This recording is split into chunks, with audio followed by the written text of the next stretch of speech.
Shabbat Shalom, everybody.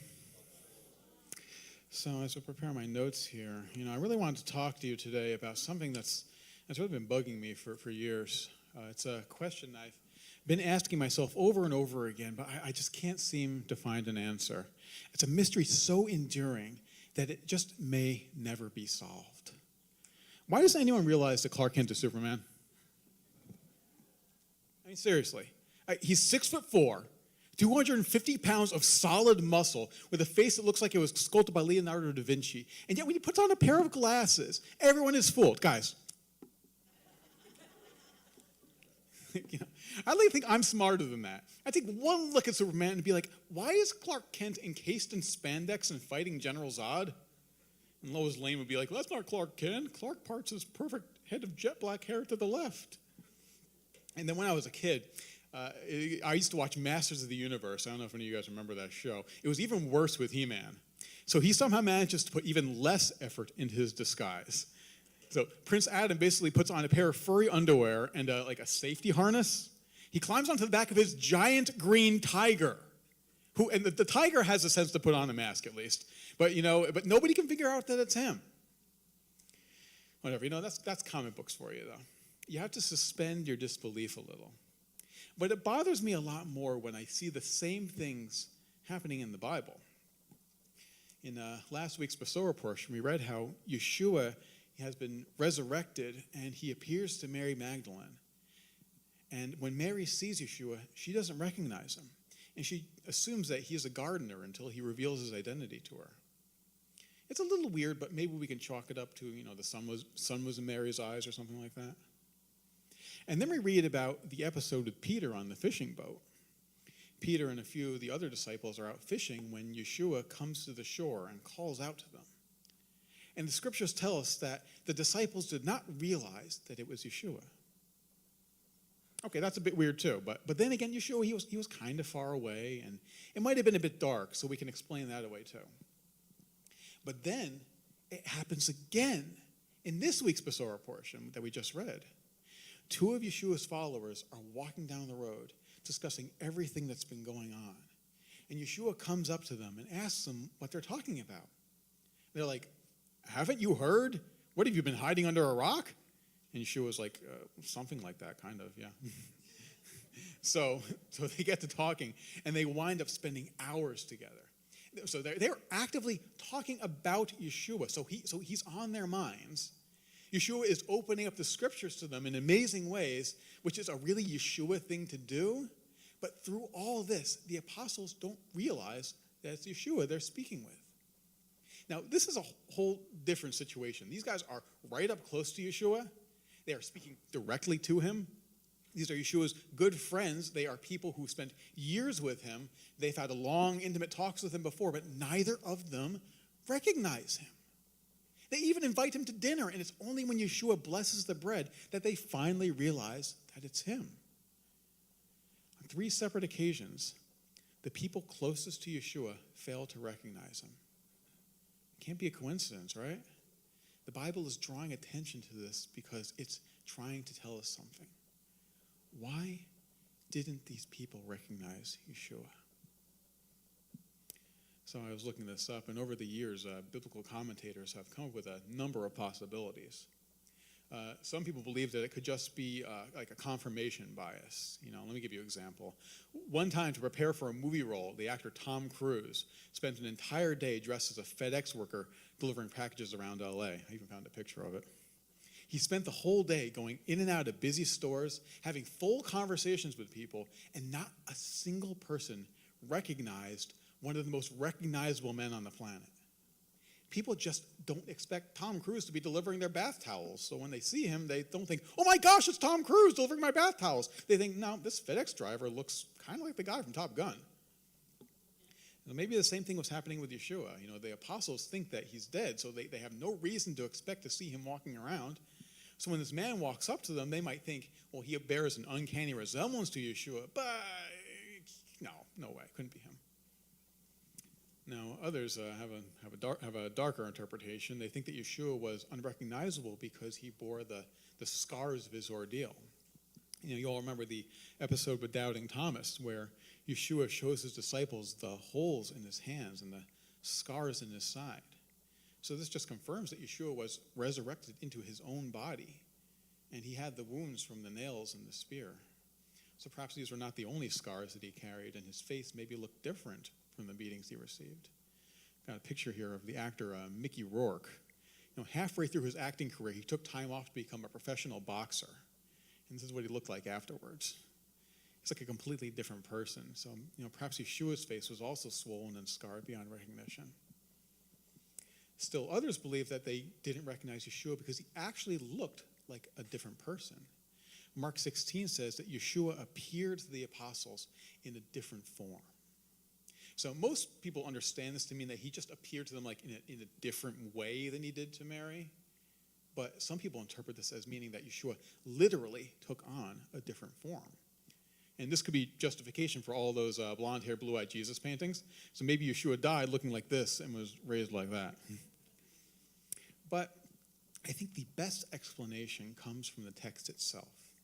Verse 16 of Luke says that their eyes were, I'm going to use the Greek here, they were ekratanto, which means like they were seized and restrained physically. They were kept from doing something. They were prevented from recognizing Yeshua. So Yeshua is not the one who looks different.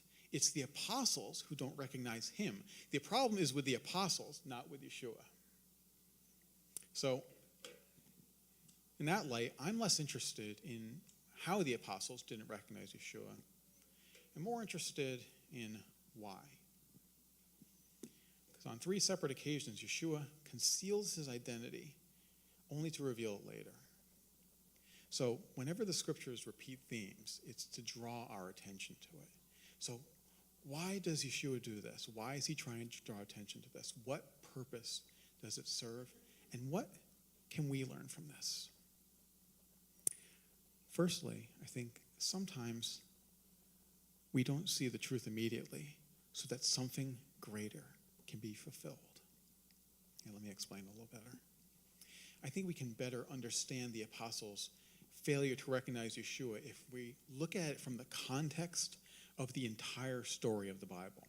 So astute readers will recall that this isn't the first time someone in the Bible disguised their identity, right?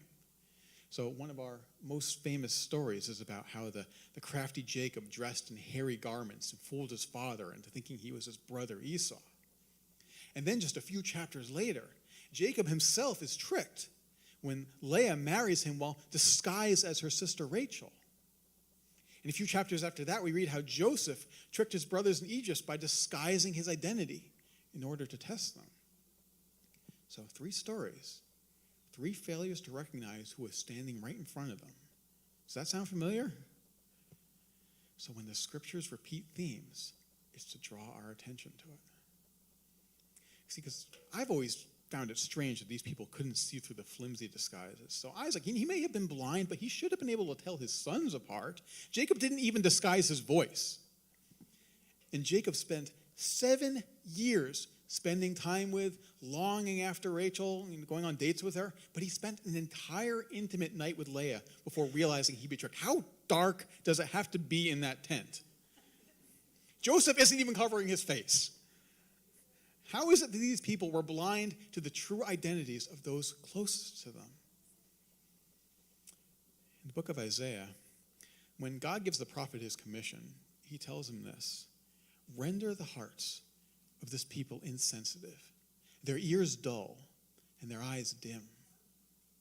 Otherwise, they might see with their eyes, hear with their heart, their ears, understand with their hearts, and return and be healed.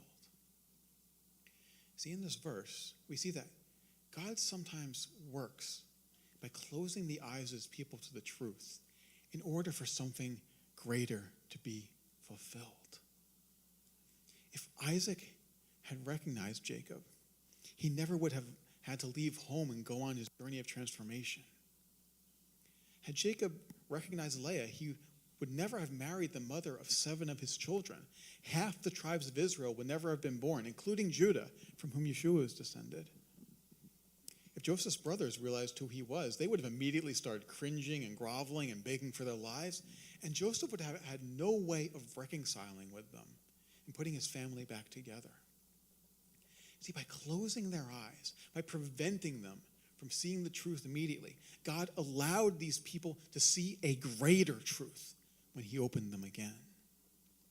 When his eyes were opened, Isaac finally saw Jacob as a son who deserved to be blessed. Jacob finally saw Leah as a wife deserving of a husband to love her. And the sons of Israel finally saw Joseph as their true brother. In each case, the person who was disguised was seen for who they truly were. The truth of who they were was finally revealed. And I think it's the same case for Yeshua on the road to Emmaus. Because, number two, sometimes it's hard to recognize Yeshua, even when he is standing right next to us. Let's jump back into Luke and just look a little more closely at the text. So Yeshua comes up to this man, his name is Cleopas, and he asks him what they're talking about. Cleopas answers, well, he was a prophet, powerful in word and deed before God and all the people.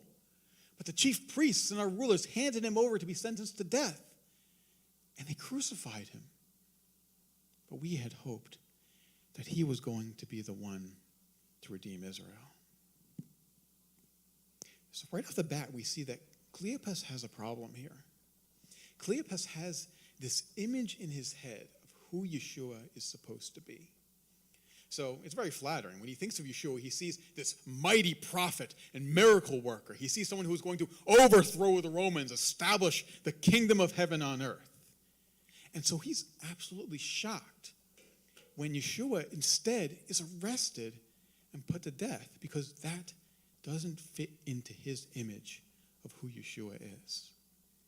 And ultimately, Cleopas is disappointed in Yeshua. He's let down because Yeshua did not meet his expectations. No wonder he didn't recognize Yeshua, because he never knew Yeshua at all. Not who he really is. And Yeshua calls him out on it. He says to them, "O foolish one, so slow of heart to put your trust in all the prophets spoke. Was it not necessary for Messiah to suffer these things and to enter into his glory?" Yeshua is basically saying, how can you recognize me when in your heart you don't believe what the scriptures say about me? So Yeshua doesn't just leave them there, though. He spends the rest of the day teaching them about who he really is. He defies their expectations and shows them the truth. And when they finally get it in their hearts, their eyes open up as well. And they finally see Yeshua for who he really is. And I don't think it's all that different for us. Have you ever felt like God didn't meet your expectations? Have you ever wanted something so badly? Like it could be a job or your marriage or a relationship, or maybe it's your health. And you pray for it every day and you work so hard for it. You do everything right. You do everything you can do to make this thing happen, and then it falls through. And your hopes are shattered. And when that happens, it's very easy to become disappointed in God. And it feels like God isn't there, that he's abandoned us, and he doesn't love us anymore. But Yeshua teaches us that it's at those moments of greatest doubt, of deepest disappointment, when nothing is going right, that is when Yeshua is right besides us. The times that God doesn't meet our expectations are the times when we struggle to recognize him. But he is always there, calling us to look deeper into his word and see the truth of who he really is. And I think that my last takeaway is that this is really encouraging for us as Messianic Jews. Because much like Cleopas on the road to Emmaus, the greater part of our Jewish brothers and sisters do not recognize Yeshua as the promised Messiah, and they're still waiting for their Redeemer. But imagine what would have happened if they'd seen Yeshua for who he was right from the start.